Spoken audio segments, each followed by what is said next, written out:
Greetings and welcome to the Daily Article Podcast. Today is Tuesday, July the 16th, 2024. I'm Chris Elkins, narrating today's article written by Denison Forum co-founder and CEO, Dr. Jim Denison.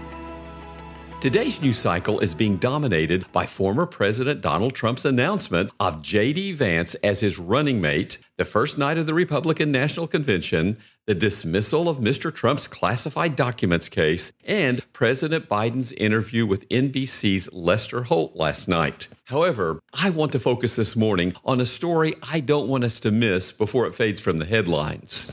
Corey Comperatore was an engineer, a former chief of Buffalo Township Volunteer Fire Company in Pennsylvania, and a longtime volunteer firefighter. He was also a husband and the father of two daughters. When shots rang out last Saturday at a rally for former President Trump in Butler, Pennsylvania, one of Corey's daughters later described how her father reacted. "He shielded my body from the bullet that came at us," she wrote in a social media post. "He loved his family. He loved us enough to take a real bullet for us."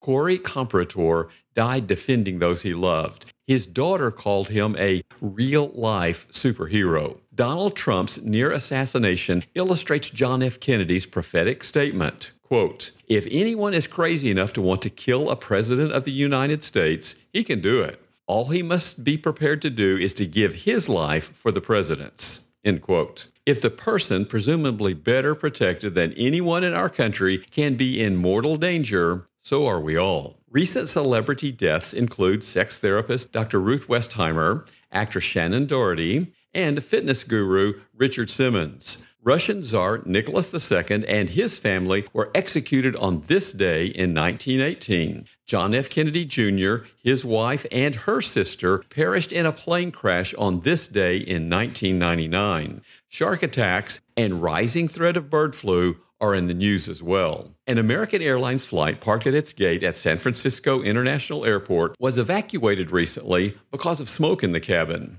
Metaphorically, we're all on that flight. Robert Louis Stevenson made a similar point. Old and young, we are all on our last cruise. According to Jesus in Matthew 25, verse 13, none of us knows when our time will come. Always be ready, because you don't know the day or the hour the Son of Man will come. However, while we cannot know the hour of our death, we can prepare for it. We can decide today that we will respond as Corey Comperatore did, with sacrificial courage and selfless love. How can we do this? Aristotle taught, moral excellence comes about as a result of habit. We become just by doing just acts, temperate by doing temperate acts, brave by doing brave acts. One person said of Corey Comperatore's sacrifice, he was a firefighter. Why am I not surprised that his instinct was to put his own body in harm's way? End quote. I have been privileged to pastor several firefighters over the years and can testify personally to the truth of this statement. Kurt Vonnegut was right. I can think of no more stirring symbol of man's humanity to man than a fire engine.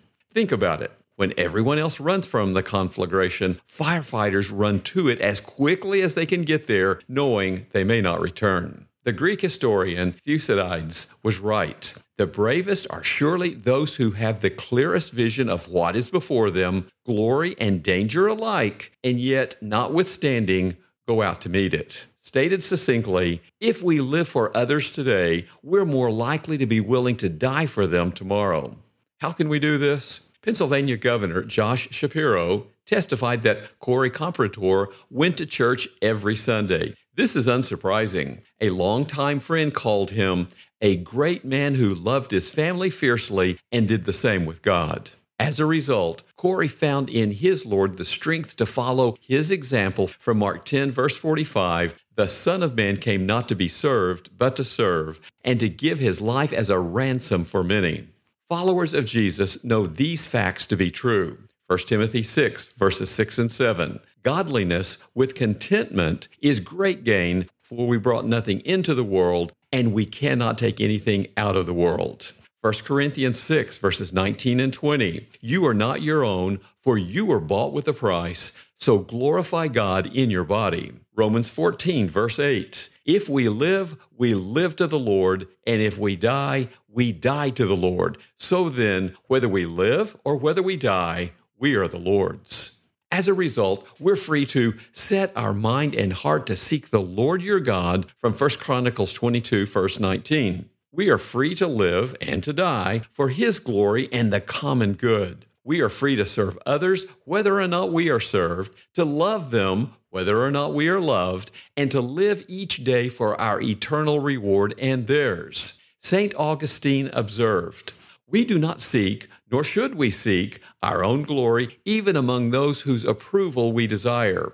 What we should seek is their salvation, so that if we walk as we should, they will not go astray in following us. If then you are good, praise is due to Him who made you so. It is no credit to you, for if you were left to yourself, you could only be wicked. And so, my brothers, our concern should be not only to live as we ought, but also to do so in the sight of men, not only to have a good conscience, but also, so far as we can in our weakness, so far as we can govern our frailty, to do nothing which might lead our weak brother into thinking evil of us.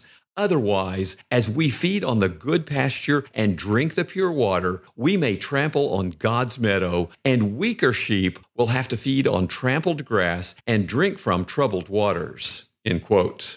The philosopher Andrew Bernstein was therefore right. The hero is the man who lets no obstacle prevent him from pursuing the values he has chosen. Will you be a hero today? The Denison Forum podcast exists to discuss timely news with biblical insight and practical applications. And right now, there is nothing more timely than the upcoming election. That's why on August 1st, we're launching our new series called Politics Discerned Differently. Join us in our 8-week series as we discuss all things election 2024. We'll discuss topics like separation of church and state, how to be civil with uncivil people, election fairness, and even answering the questions like, is America a Christian nation? If you're not already following the Denison Forum podcast, do that now so you don't miss this upcoming series starting August 1st. Thank you for joining us.